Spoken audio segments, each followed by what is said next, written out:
Hello, everyone. Today we're diving into the life of one of history's greatest minds, Aristotle. You've probably seen Raphael's famous painting, The School of Athens. It's that incredible masterpiece where all the great philosophers are gathered together. Right in the center, there are two men. One is Plato, pointing toward the sky, the world of perfect ideas. Standing beside him is a younger man with his hands stretched toward the earth. That's Aristotle.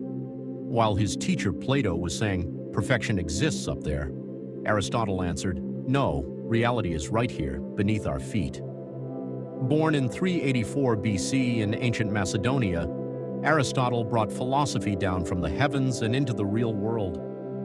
He spent 20 years studying at Plato's academy, but he wasn't just another student. He quickly became one of the brightest minds of his generation, and his life wasn't spent only in libraries. For several years, he was the personal teacher of Alexander the Great, one of the greatest conquerors in history. Just imagine that for a moment. On one side, a student determined to conquer the world with armies. On the other, a teacher determined to understand the world through reason. Alexander admired Aristotle like a father because he taught him not just knowledge, but the art of living. At the age of 53, Aristotle founded his own school, the Lyceum. It wasn't just a philosophy school. It was also one of the greatest research centers of its time, housing an extraordinary collection of plants and animals. So what exactly did Aristotle leave behind? First of all, he almost single-handedly created the discipline we now call logic. He believed that before we can think clearly or avoid being fooled, we first have to define our concepts. Take a dog, for example. How would you define it? You'd start with the larger group it belongs to, a mammal. Then you'd describe the features that make it different from other mammals, things like barking, loyalty, and its unique characteristics. For Aristotle, clear definitions were the foundation of clear thinking. He also developed the famous method of logical reasoning. Here's a simple example. All dogs have four legs. Frank is a dog. Therefore, Frank has four legs.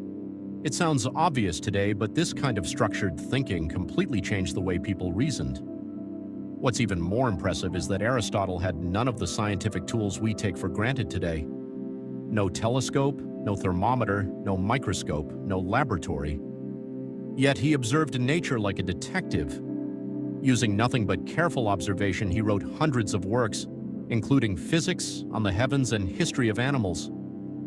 People don't call him the encyclopedia of the ancient world for nothing. He described the water cycle in a way that's surprisingly close to our modern understanding. He noticed how closely different species were related and wrote, nature proceeds little by little from lifeless things to living things. He also laid the foundations of embryology, believing that the best way to understand life is to watch it develop from the very beginning. Did he make mistakes? Of course. But with the limited knowledge and tools available to him, he became one of the first people to organize the study of nature into something we would recognize as science. Now let's go a little deeper.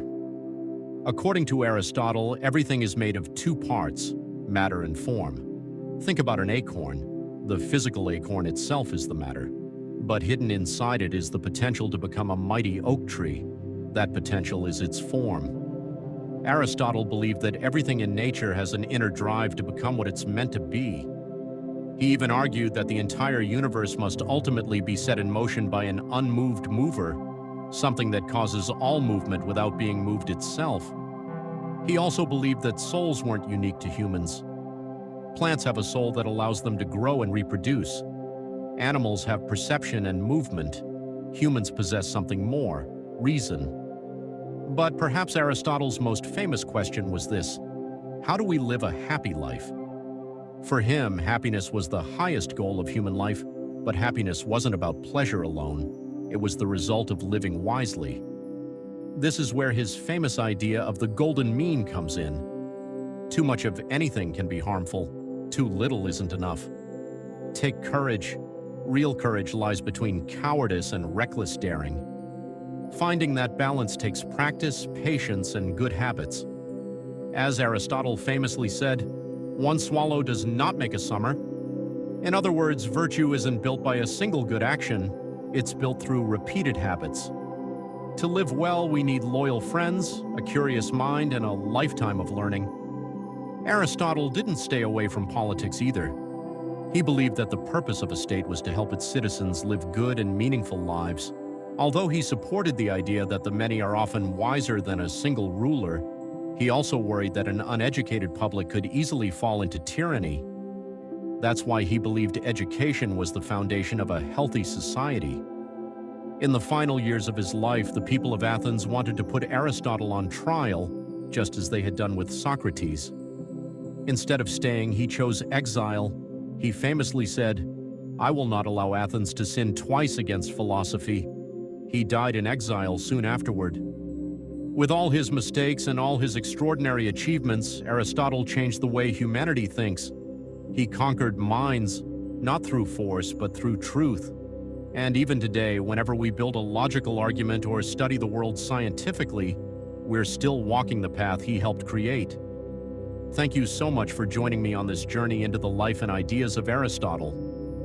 If you enjoyed this video, don't forget to like, subscribe, and I'll see you in the next one.